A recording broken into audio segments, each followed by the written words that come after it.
Are you looking for an athletic scholarship? You're in the right place. This is the Recruit Me Athletic Scholarship Podcast, the longest-running podcast on recruiting and athletic scholarships. We're here to help your family navigate the recruiting road all the way to an athletic scholarship. He's a recruiting expert and a dad of 2 college athletes. He has a wealth of experience to share. Here's Recruit Me CEO, Brent Hanks. Happy Thanksgiving and welcome to episode 486 of the Athletic Scholarship Podcast. Today's episode is a replay of episode 100 of the Athletic Scholarship Podcast and goes back to a milestone episode for Recruit Me and the Athletic Scholarship Podcast founder John Fugler. This replay points out 3 A's that are a bottom line of recruiting. The bottom line, what you need to know and do to impress a college coach.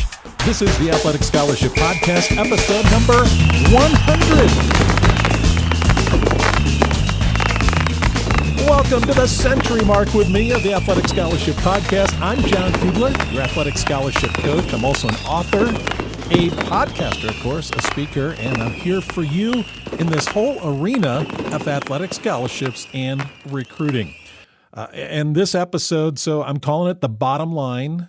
If it's the only episode you listen to, then I believe that you'll come away with things that are key to winning an athletic scholarship. Before we get into this, I want to offer you my freebie online at recruitme.com. Recruit-me.com. Go get there and get your recruiting power pack. 3 items that will get you off the dime, out of the starting gate. If you're already out of the starting gate, this will help accelerate you. So go get it. It's free. Just download it at recruitme.com. Want you to have those 3 pieces, multimedia for you. So let's get into it. The bottom line. The bottom line. What you need to know and do to impress a college coach. Isn't that what you want to do? You want to impress a college coach. You want to connect with coaches. You want to get on their radar.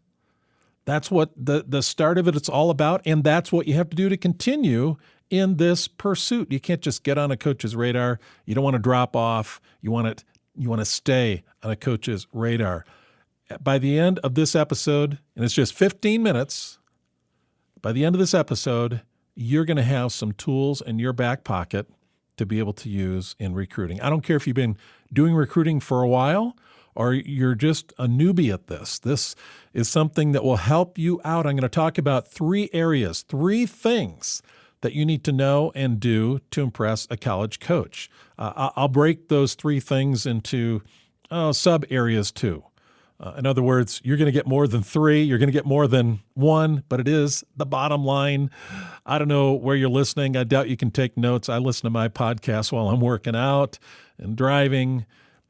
Go back and listen again. Commit these things to memory. These 3 things I'm going to share with you are foundational for your athletic scholarship pursuit. So let's get right into them. And there are 3 A's.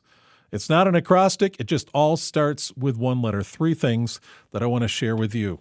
3 areas that you need to really focus on and master in order to get a scholarship. Athlete, I'm speaking to you. Speaking to you. Parent, if you're listening to this alone, well, you might want to stop this right now and go get your athlete and listen to this together, or go ahead and share this episode with your student athlete because they need to hear this. You might be familiar with the content I'm going to share because it makes sense to you or you've heard it before, but distilling it down into 3 things as the bottom line that you need to know and do to impress a college coach, this is it.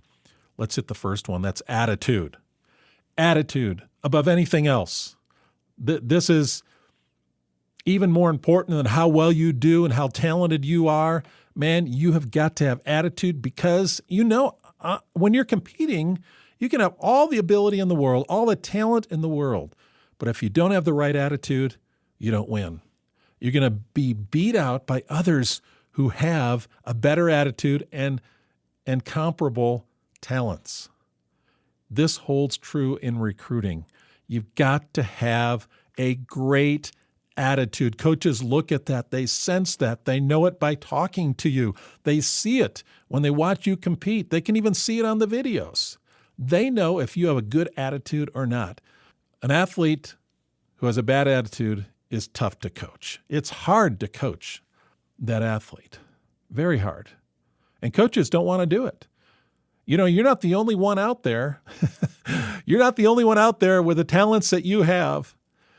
And coaches are comparing not just your talent, but your attitude. And attitude, I got to tell you, comes first because everything else comes out of attitude. Attitude drives everything else. It drives your performance. Attitude has to be right. Okay, so the two areas of attitude I want to share with you. Attitude, I call it on the field or in competition, depending on what sport you're in. So attitude in competition. What is your attitude? Are you tough?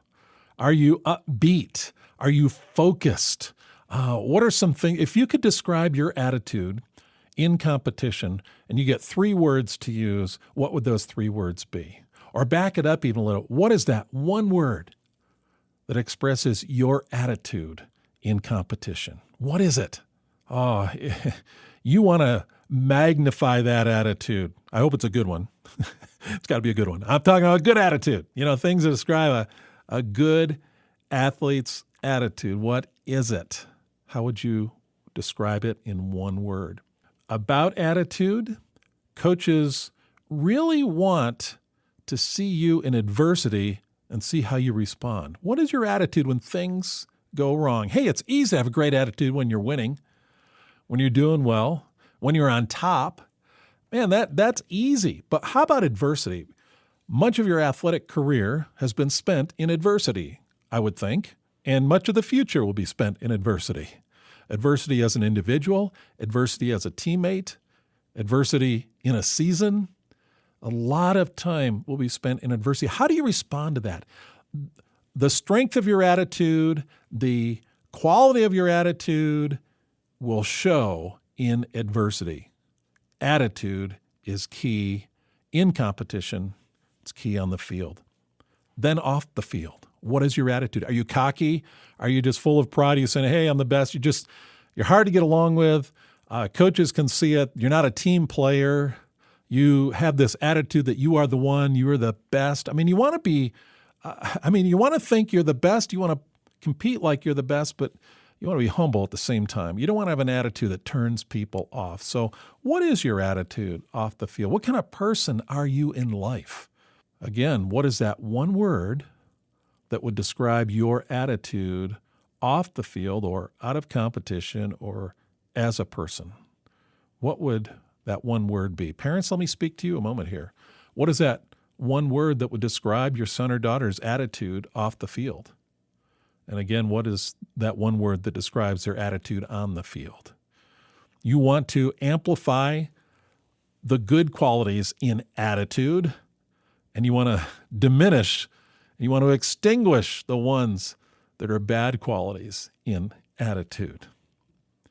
That's the first thing. Bottom line, what you need to know and do to impress a college coach, you got to have attitude, the right one. Second A that we're talking about here is aspirations. Aspirations. What do I mean by that? I got 3 things that I want to delve into here when it comes to aspirations. Athlete, what are your goals? It's another way of saying it. What are your dreams? That's what your aspirations are. What are your goals? And set big goals. What are your goals as an athlete? What are they? Do you have any? Or do you just go out and compete and you're just a natural talent, so you always do well, always win? You've got to have aspirations. Those are going to drive you. Those are going to drive you through adversity. Those are going to drive you long term. They're going to drive you through a season. They're going to drive you through the 4 years in college. What are your goals? What are your aspirations? Where do you want to be as an athlete 1 year, 2 year, 3 years from now? Oh, and make sure you set those big. Don't let anyone tell you that your goals are too big. It's okay. It's okay to have big goals, to have aspirations, to have dreams, and to pursue them. I had them when I was an athlete, and you know what? It makes competing fun when you got great goals and great aspirations. So what are your aspirations on the field, in competition, as an athlete? And secondly, what are your aspirations personally? You're likely not going to compete as a professional athlete when you're done with college. You're likely not. Some of you will. Some of you are in sports that don't even have professional teams, doesn't even have professional competition.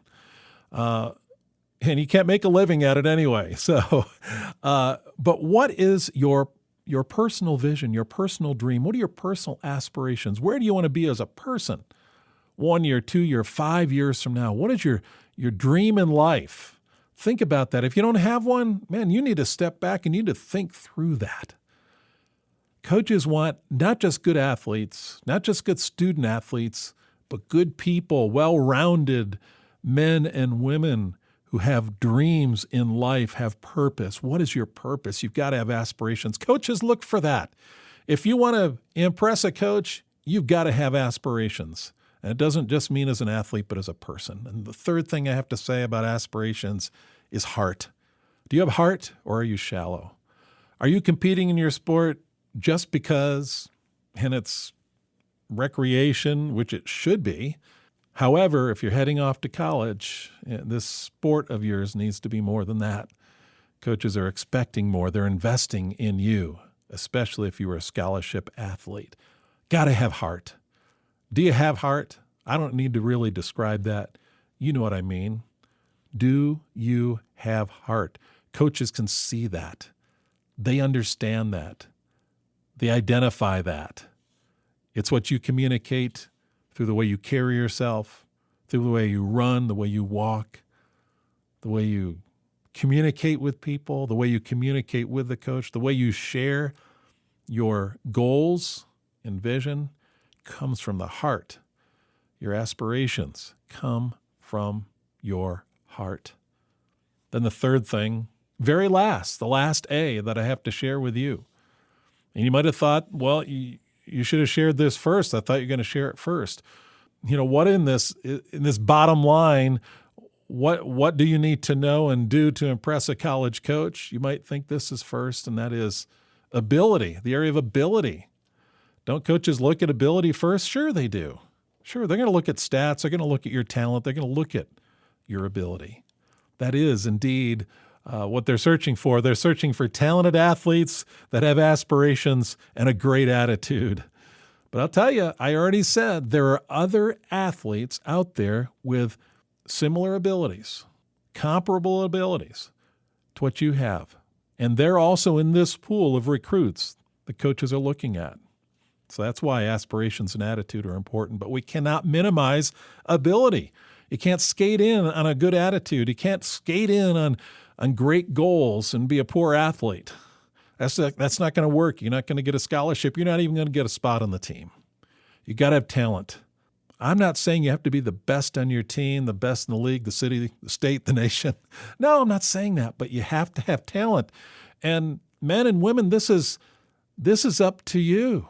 Yes, you've been gifted by God with talent in your sport. That's why you're competing. That's why a scholarship is within sights.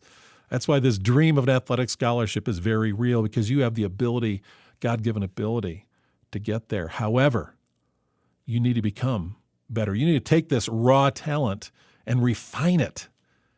The best athletes in the world are refining their talent. The athletes that you look up to professionally, that you want to be like, they are refining their talent. You don't see what goes on behind the scenes. You don't see what goes on day to day and how hard they work when the camera is not on them. They're working to become better athletes. You need to do that too. You need to do what you can. You need to read. You need to watch videos. You need to get instruction if you can. You need to spend extra time with your coach if he or she is good. You need to find ways for somebody to give you an objective assessment of your talent and help you get better. You need to excel. And as you excel, coaches will see that and you'll impress them. Imagine as they follow you for 1, 2, even 3 years and they see you getting better, you begin to rise on their list. In fact, some that may not have been on their list in sophomore year, maybe you're on their list now in senior year because you are getting better. Then there's academic ability. You've got to be a student athlete. Coaches are looking for student athletes. Improve your academics. If you're a 4.0 student, fantastic. Well, maybe you could be a 4.2. If you're a 2.5 and you're saying, I got to get to a 3.0 to meet the standards of some of these schools I'm interested in, man, you got to work hard. You got to apply the same work ethic that you have on the field, off the field. It carries over. It blends. It crosses over. Use the same attitude to improve your ability off the field as you do on the field. Get a tutor if you need one. Team up with somebody who's a better student than you are in whatever subject or subjects you're struggling with and become better. Push. Get your SAT and ACT scores up. Get your grade point average up. Push. It could set you apart from other athletes of similar talent, similar ability. Your academics can push you ahead of them. I've said that before, and it's absolutely true. Coaches are recruiting student athletes. Wow, as you can tell, I am pretty committed to this, pretty adamant about it.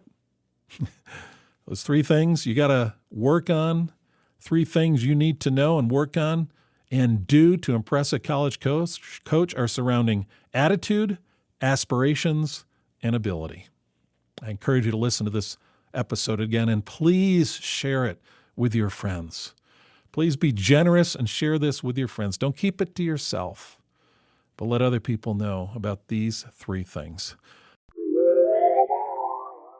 Please visit the recruit-me.com website and get your free power pack and get access to the Recruit Me 3.0 Athletic Scholarship System. Thank you for listening, and tune in next Tuesday for another episode of the Athletic Scholarship Podcast.